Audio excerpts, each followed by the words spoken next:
Taste the Daily. தமிழ்நாட்டில் கோடை விடுமுறை முடிந்து பள்ளிகள் திறக்க இன்னும் ஒரு வாரமே உள்ள நிலையில் RTE கட்டாய கல்வி உரிமை சட்டத்தில் இதுவரை விண்ணப்பிக்க முடியாததால் பெற்றோர்கள் அதிர்ச்சி அடைந்துள்ளனர். இதை பற்றிய கூடுதல் விவரங்களோடு இணைகிறார் நமது செய்தியாளர் கோபாலகிருஷ்ணன். வணக்கம் கோபால், இதை பற்றிய முழு விவரங்களை சொல்லுங்க. மணிபாரதி வணக்கம். இந்த RTE எனப்படும் கட்டாய கல்வி உரிமை சட்டத்தின் கீழ் ஒவ்வொரு பள்ளிகளிலும் 25% இடங்களை வறுமை கோட்டுக்கு கீழ் உள்ள ஏழை எளிய மாணவர்களுக்கு ஒதுக்க வேண்டும் என்பது இந்த கட்டாய கல்வி சட்டத்தின் சட்டமாகும். அதன்படி இந்த கட்டாய கல்வி சட்டத்தின் கீழ் ஆண்டுதோறும் மாணவர் சேர்க்கை என்பது ஏப்ரல் மாதத்தில் தொடங்கி மே மாதம் 29ஆம் தேதிக்குள் முடிவடைவது வழக்கம். ஆனால் இந்த ஆண்டு, அதாவது 25-26ஆம் கல்வியாண்டுக்கான மாணவர்கள் சேர்க்கைக்கான RTE அட்மிஷன் சேர்க்கை என்பது இதுவரையில் தொடங்கப்படாமல் இருப்பது ஏழை எளிய மாணவர்களின் பெற்றோர்களிடையே பெரும் அதிர்ச்சியை ஏற்படுத்தியுள்ளது.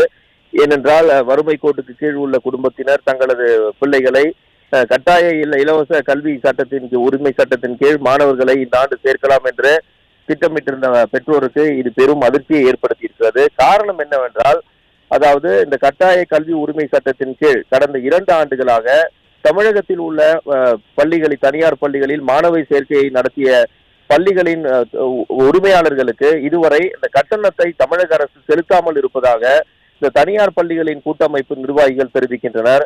இதுவரையில் சுமார் 2 ஆண்டுகளுக்கு, அதாவது கடந்த 2 கல்வி ஆண்டுகளுக்கு சேர்த்து சுமார் 1000 கோடி ரூபாய் நிதி இதுவரையில் தமிழக அரசு கொடுக்காமல் இருப்பதாக தனியார் பள்ளி உரிமையாளர்கள் கூட்டமைப்பினர் தெரிவிக்கின்றனர். இது குறித்து கடந்த ஒரு 2 வாரங்களுக்கு முன்பு, அதாவது 12ஆம் வகுப்பு தேர்வு முடிவுகள் வெளியானது போது பள்ளிக்கல்வித்துறை அமைச்சரிடம் கேள்வி எழுப்பிய போது இதற்கு மத்திய அரசு தான் காரணமாக உள்ளது, மத்திய அரசு தங்களுக்கு இதுவரை நிதி ஒதுக்காததால் நாங்கள் தனியார் பள்ளிகளுக்கு கொடுக்க வேண்டிய கட்டணத்தை இதுவரை கொடுக்க முடியாத ஒரு நிலை இருப்பதாக தெரிவிக்கின்றனர்.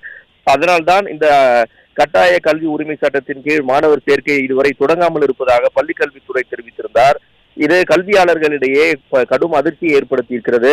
ஏனென்றால் கட்டாய கல்வி உரிமை சட்டத்தை தமிழகத்தில் நடைமுறைப்படுத்த வேண்டியது தமிழக அரசு, குறிப்பாக பள்ளிக்கல்வித்துறையின் நடவடிக்கைகளில் ஒன்று. இந்த திட்டத்தை இதுவரை தொடங்காமல் இருப்பது, அதற்கு காரணமாக மத்திய அரசை காரணம் காட்டுவது ஒரு சிறந்த நிர்வாகத்துக்கான ஒரு அழகல்ல, ஒரு நிர்வாக திறனற்ற ஒரு அரசாகத்தான் இது தமிழக பள்ளிக்கல்வித்துறை இருப்பதாக கல்வியாளர்கள் குற்றம் சாட்டுகின்றனர். இந்த கட்டாய கல்வி உரிமை சட்டத்துக்கான சேர்க்கை என்பது ஏப்ரல் 22ஆம் தேதி தொடங்கி மே மாதம் 29ஆம் தேதிக்குள் முடித்தாக வேண்டும். அது மட்டுமல்லாமல் கோடை விடுமுறையே முடிந்து மே 2ஆம் தேதி அனைத்து பள்ளிகளும் திறப்பதற்கான நடவடிக்கைகளை பள்ளிக்கல்வித்துறை மேற்கொண்டு வரும் நிலையில் இதுவரை கட்டாய உரிமை சட்டத்தின் கீழ் மாணவர் சேர்க்கைக்கான அனுமதியை இணையதளத்தில் தொடங்காமல் பள்ளிக்கல்வித்துறை காலம் தாழ்த்தி வருவதாக, ஒட்டுமொத்தமாக இந்த கட்டாய கல்வி சட்டத்தின் கீழ் மாணவர்களை சேர்த்து படிக்க வைக்க வேண்டும் என்று காத்திருந்த ஏழை எளிய பெற்றோரிடையே கடுமையான ஒரு அதிர்ச்சியை ஏற்படுத்தி இருக்கிறது. மணிபாரதி.